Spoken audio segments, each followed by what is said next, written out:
Assalamualaikum warahmatullahi wabarakatuh. Perkenalkanlah, nama saya Adika Rifki Alfarid dengan NIM 9312101119, mahasiswa IAIN Kediri. Di sini saya akan membahas saham dalam tinjauan syariah, mata kuliah Hukum Bisnis dan Investasi Syariah. Yang pertama, kita masuk ke pengertian saham syariah. Saham ialah surat bukti atau tanda kepemilikan bagian modal pada suatu perusahaan terbatas. Pemilik saham sekaligus juga merupakan pemilik perusahaan. Semakin besar saham yang dimiliki, maka semakin pula kekuasaan terhadap perusahaan tersebut. Pembagian dividen ini nantinya ditetapkan pada penutupan laporan keuangan berdasarkan rapat umum pemegang saham. Di sini saham juga merupakan sertifikat yang menunjukkan bukti kepemilikan suatu perusahaan yang pemegang sahamnya memiliki hak atas klaim dan aktiva. Wujud saham adalah selembar kertas yang menerangkan bahwa pemilik kertas tersebut adalah pemilik perusahaan yang menerbitkan surat berharga. Saham merupakan surat berharga yang mempresentasikan penyertaan modal ke dalam suatu perusahaan.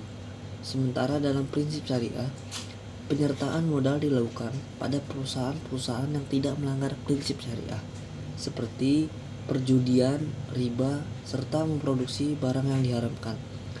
Penyertaan modal dalam bentuk saham tersebut dapat dilakukan berdasarkan akad musyarakah dan mudharabah.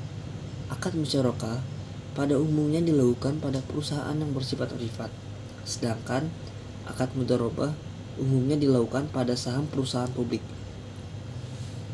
Saham menurut Dewan Syariah Nasional didefinisikan sebagai suatu bukti kepemilikan atas suatu perusahaan yang memenuhi kriteria syariah dan tidak termasuk saham yang memiliki hak-hak istimewa.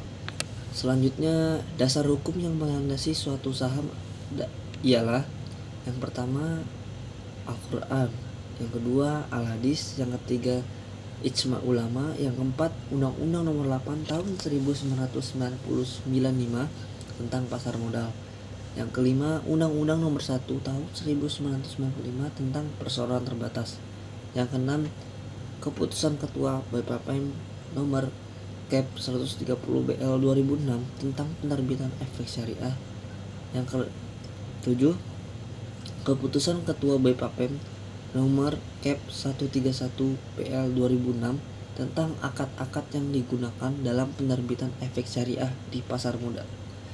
Selanjutnya poin B, yaitu pandangan ulama tentang jual beli saham. Para ahli fikih sepakat bahwa haramnya hukum memperdagangkan saham di pasar modal dari perusahaan yang bergerak di bidang usaha yang haram.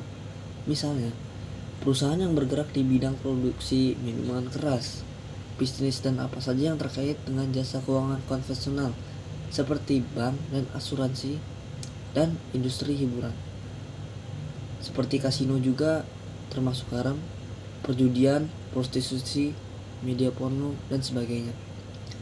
Dalil yang mengharamkan jual beli saham perusahaan seperti ini adalah semua dalil yang mengharamkan segala aktivitas tersebut.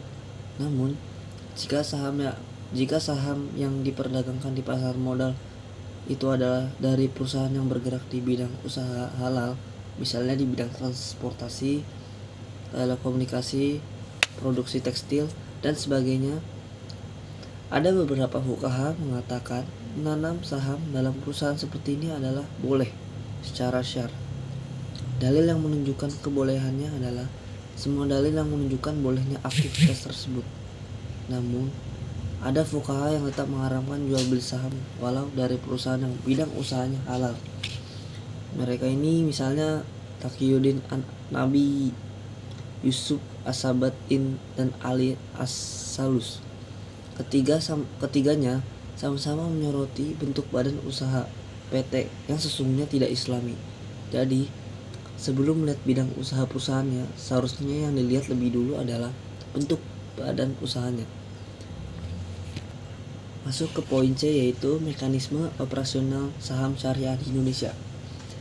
Prinsip-prinsip pernyataan modal secara syariah di Indonesia tidak diwujudkan dalam bentuk saham syariah ataupun non syariah. melainkan berupa pembentukan indeks saham yang memenuhi prinsip-prinsip syariah.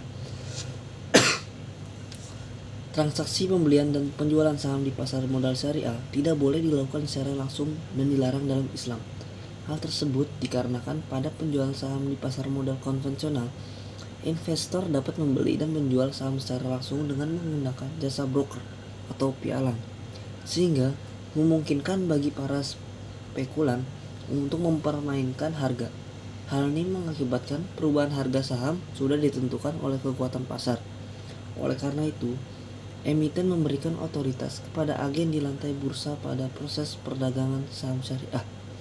Lalu, agen tersebut bertugas mempertemukan antara emiten dan calon investor, namun bukan untuk menjual dan membeli saham secara langsung.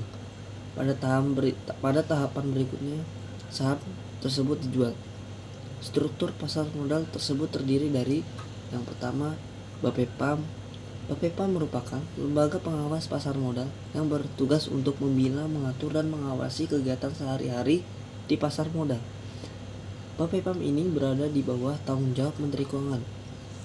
Yang kedua, Bursa Efek. Bursa Efek adalah pihak yang menyelenggarakan dan menyediakan sistem dan sarana untuk mempertemukan penawaran jual dan beli efek antara emiten dan investor.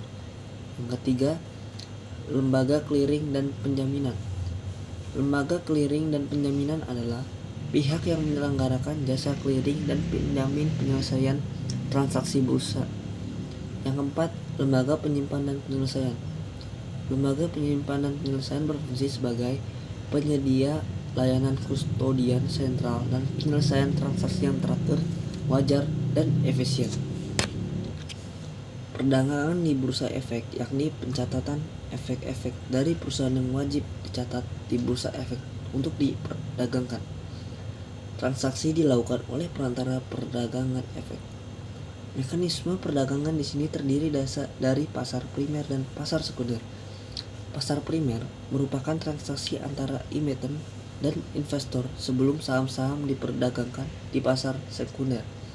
Harga saham merupakan harga pasti yang tidak bisa ditawar dan merupakan kesepakatan antara perusahaan penjamin emisi dan emiten.